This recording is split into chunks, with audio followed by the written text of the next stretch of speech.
Hi everyone, welcome back to another video. So welcome to another episode of this new series about sex, gender, and our self-perception of reality. I hope you guys are enjoying this series so far. In case you haven't watched the past episode, I'm going to put them in the description below. I strongly recommend to watch them. I'm not going to go through many of the things I've discussed already in those videos. And I've decided to talk about this quite important but controversial and sensitive topic because I hope to bring truth, clarity, and especially data, facts, and science into these topics. You see, I might someone might feel offended by watching these videos because I will be disagreeing with the gender identity ideology. But just know that I'm not against people. So I'm not against the community or the actual people that are struggling within themselves, trying to figure out who they are, trying to figure out what is their role in society. But I'm against the ideology behind. So the belief system that these people are following, that is the thing that I'm against and I'm opposed to. So we as Christians, we should care, we should love, and that's what we should care for these people. We should try to help them.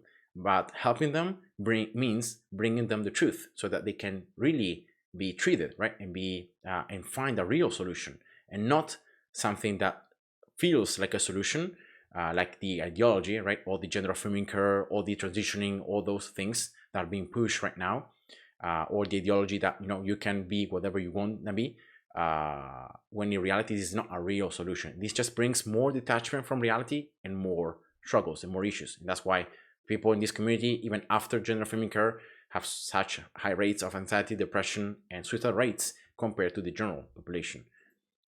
It's something because of an internal, struggle. And now in this particular video, what I'm going to talk about is another pretty common problem, another pretty common issue that is presented by the activists, by the proponents of this ideology, and that once again it looks and is rooted on some actual truths, but then is mixed with some lies, with some false things.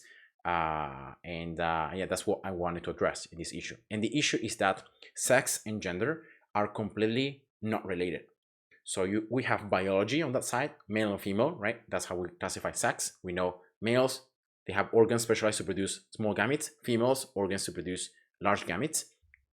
And that's how we classify, and that's why human beings are binary. Sex is binary for human beings, males or females, because there is no third type of gamete, there is no third type of sex. And the intersex people born with this condition, that's a congenital anomaly. So something goes wrong in the development of the human being. Their external features might be a little bit ambiguous. It might be harder to understand if they produce large gametes or small gametes. But this doesn't question the reality of the fact that if nothing goes wrong, a human being is born either male or female.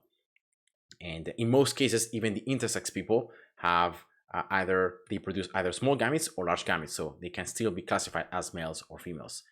But then we have seen that gender instead refers to the social construct, right? So the gender, the role that we have in society. So when human beings, when males and females are interacting with one another, so they're creating a society, that's when gender comes up. And gender is how we express these differences. And now it's very interesting here to notice. Remember, I said that the issue, the people proponents of this ideology are trying to bring forth the idea, look, sex and gender are completely unrelated. So that means that your sex, your biology, even though it might be male or female, right, it doesn't have anything to do with the gender. So with especially the gender identity, right? So your personal sense of yourself, right? Your self-perception isn't rooted. It has anything to do with that. It doesn't have anything to do with that. And so they're trying to kind of split, right? So sex is one thing. Okay, yeah, some of them might agree that the fact of that sex is binary, males, females, there are differences between males and females, that's it. But then when we're talking about gender, they're saying, no, gender is different from that. Now, gender is something that is dependent on yourself, on how you think of yourself, how you view yourself in that particular society and culture, and therefore it's nothing to do with sex. But there is a main flaw, a main fallacy, and I hope you maybe spotted it already. The fact that the same thing that they're trying to deny, the fact that sex and the differences between males and females, that are real, do not relate to then differences between genders, so men and women, for example, or masculinity, femininity. They're trying to deny that. But then at the same time, they're affirming that there are differences, and that's why you can choose between different genders. Like, try to think about it. If any gender would be just something that depends on your self-perception, right? Then what is the difference between a man and a woman, right? There will be no difference, because at the end of the day, it's just how you perceive. So your word using man, the wording of man, just refers to your personal self sense of what a man is, right?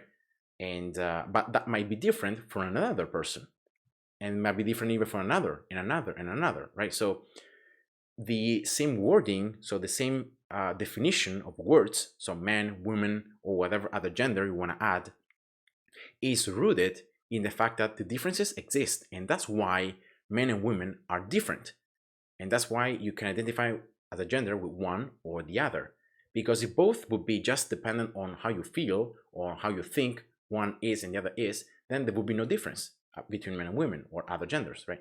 But the fact that there is a difference means that these differences are real, and these differences are actually rooted in sex, in biology, in the differences between males and females, between masculinity and femininity, between how males think and behave and how females think and behave, and how they interact with one another.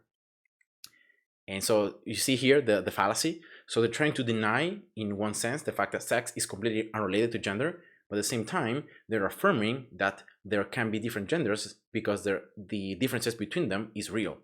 And so that's something very, very interesting. And I hope you're going to be able to spot it.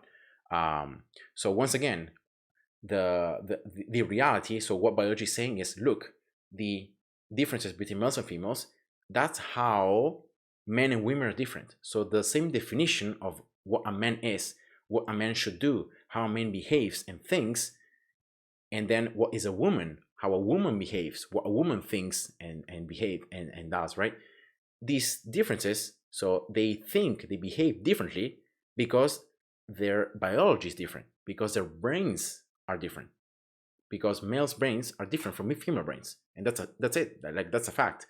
And that's why men and women are different, and that's why we know we can distinguish between all the masculine behaviors and the feminine behaviors, because we know that there are differences. And that's why also there are different genders, right? You can identify as a man or as a woman, and when you're saying I'm identifying as a man, you have a certain types of behaviors and dress codes and things, right, that are rooted to the idea of what a man is. But you couldn't have this idea of what a man is unless there is a specific and clear biological definition that makes it different from what instead a woman is, right? Otherwise, it would be just something that depends on your choice and depends on your self-definition, and so it would have no sense at all. So the fact that there are differences between the genders just reflects the fact that the nature and reality of things is that males and females are different, and that's why men and women are different. That's why there is a spectrum of masculine behaviors and feminine behaviors, and that's why we know that they're different. And yeah, this was the video I wanted to present to you today. So yeah, just addressing this very common objection at times it's used, the fact that sex and gender are completely unrelated, when you can see that it can't be, because otherwise the whole ideology just falls apart and doesn't make any sense. So you need the real differences between males and females, and therefore between men and women, so that then you can have the different genders and different identities that you could take. So you can't deny that, and you can't separate that. So the differences between men and women are rooted in the differences between males and females. And that's also what the Bible says. You see, the Bible says that we're created in the image of God, males and females.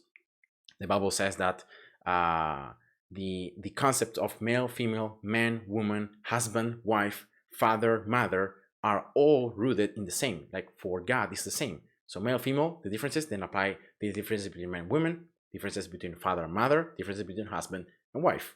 So that's why there are different roles, and there is a beauty in that. You see, many people nowadays, when you're trying to convey this message, look, men and women are different, and they have different roles, and they have different things that are good at. many say, no, equality, right? Or you're discriminating. Are you saying that women can do things that men instead are doing? Or are you saying that men can do things that women instead are doing? That you're discriminating. No, that's not true. And in a sense, that's correct, because like there isn't anything that a man can do that a woman can't. But there are things that are rooted in their differences. So there are things that men can do that women very rarely do, but not because they're unable to, but because it's not what they are created to do. Exactly as there are things that women can do that men very rarely are able to do because of the fact that they're not created to do those things. So there is a difference in the roles in society. We need both men and women. We need both husbands and wives. We need both fathers and mothers, because otherwise society would just collapse. We wouldn't even have the basic thing needed for procreation, right? To have more human beings.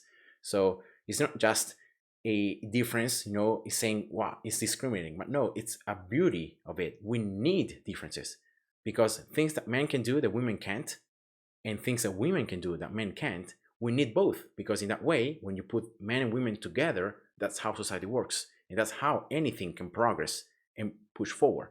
So that's the idea. And the Bible, you see, agrees with this. And it's just self-refuting. This objection is self-refuting, because you're trying to deny the very thing that then you're using to then understand the differences between genders. And if the differences wouldn't be real between males and females, then gender would make no sense, and different identities would make no sense. But we know that they make sense because there is a real difference. And yeah. So that was the video, guys. I hope you enjoyed. Thanks for watching, and God bless you. See ya.